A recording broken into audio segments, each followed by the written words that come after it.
সাভারের আশুলিয়ায় ককটেল ফাটিয়ে স্বর্ণের দোকানে দুর্ধর্ষ ডাকাতির সময় ডাকাতদের ছুরিকাঘাতে মারা গেছেন দোকান মালিক দিলীপ দাস।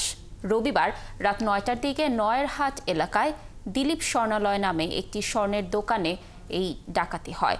এ ঘটনায় পুলিশ ও সেনাবাহিনীর সদস্যরা ঘটনাস্থল পরিদর্শন করলেও লুট হওয়া জিনিসপত্রের পরিমাণ জানাতে পারেনি। বিস্তারিত প্রতিবেদনে। রবিবার রাত ৯টার দিকে সাভারের আশুলিয়ায় নয়ারহাট এলাকায় দিলীপ স্বর্ণালয় নামে একটি দোকানে হামলা চালায় ৪ জন ডাকাত। এ সময় তাদের ছুরিকাঘাতে মারা যান দোকান মালিক দিলীপ দাস। প্রত্যক্ষদর্শী ও পুলিশ জানায়, রাতে তারাবির নামাজের সময় ফাঁকা বাজারে নিজ স্বর্ণের দোকান বন্ধ করছিলেন দিলীপ দাস। এ সময় ৪-৫ জন দুর্বৃত্ত ককটেল ফাটিয়ে আতঙ্ক ছড়িয়ে দোকান মালিক দিলীপকে ছুরিকাঘাত করে গুরুতর জখম করে। পরে দোকান মালিকের কাছে থাকা একটি ব্যাগ নিয়ে পালিয়ে যায় দুর্বৃত্তরা। দোকান বদ্ধ করে শাটার নামানোর সময় ওই ব্যাগ হাতে ছিল, পিছন থেকে ব্যাগ ধরে টান দিছে, সারে নাই, চাপাটিতে কূপ দিছে। 20-25 ভরির মতো হবে। 5 টাকা ছিল। হবে আপনার দিয়ে মনে করেন যে আপনি খাইতে বসি, এমন যাতে আমার একদিন ফোন দিয়ে বলতো তোমার দোকানের সামনে স্বর্ণের দোকানে টাকা দিয়েছে। আমি হবাইতেছিলাম আইলে মই জায়গার থেকে আইসে জায়গা দেখি ধুমাতে ভরে গেছে। পর দেখতেছি দুই একটা প্রাইভেট কার চলে গেল টান দেয়া, আর দেখি যে একজন লোক মানে রক্তাক্ত, যে উনি ওনার বউ দিয়ে টানতে টানতে লেগে গেছে। 3-4টা ঘটনাই ঘটলো, এটা কোনো অস্বাভাবিক ঘটনা ঘটছে। এরপর এলাকার লোকজন গুরুতর আহত অবস্থায় দোকান মালিককে উদ্ধার করে সাভার এনাম মেডিকেল কলেজ হাসপাতালে নেয়ার পর কর্তব্যরত চিকিৎসক মৃত ঘোষণা করেন।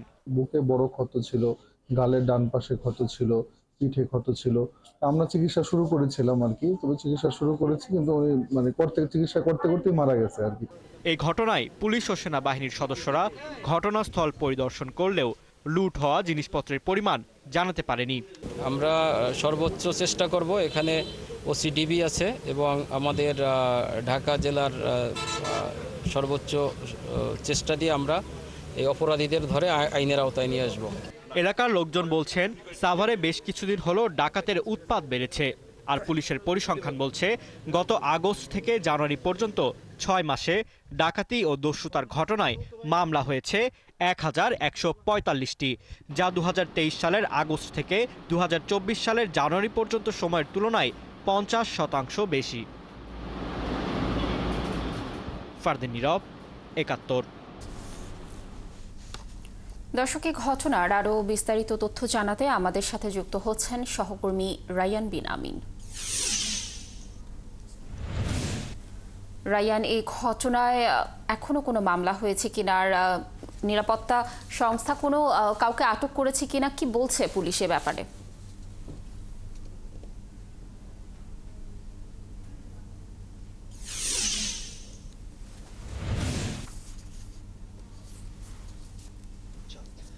লাবণী, এই ঘটনা এখনো পর্যন্ত কোনো মামলা হয়নি, তবে রাতে অভিযান চালিয়ে পুলিশ 3 জনকে গ্রেফতার করেছে সন্দেহভাজন হিসাবে। এই 3 জনের মধ্যে একজন নারী আছেন, যিনি যাকে বলা হচ্ছে তিনি এই দোকানে মালামাল কিনতে এসেছিলেন সন্ধ্যার পর। আমি যিনি মারা গেছেন দিলীপ, এই দিলীপের ছেলের সাথে কথা বলেছি। ছেলে জানিয়েছেন সন্ধ্যা 7:30টার দিকে ওনার বাবা দোকান বন্ধ করে চলে যান বাসায়। এরপর একজন নারী ওনাকে ফোন করে স্বর্ণ কেনার কথা বলে দোকানে ডেকে নিয়ে আসেন। একই সাথে ওনার দিলীপের স্ত্রীও সাথে আসেন ওষুধ কেনার জন্য বাজারে। এরপর স্ত্রী ওষুধ কেনার জন্য পার্শ্ববর্তী দোকানে গেলে যে নারী এসেছিলেন, নারীর সাথে আরো 2 জন পুরুষ এসেছিলেন।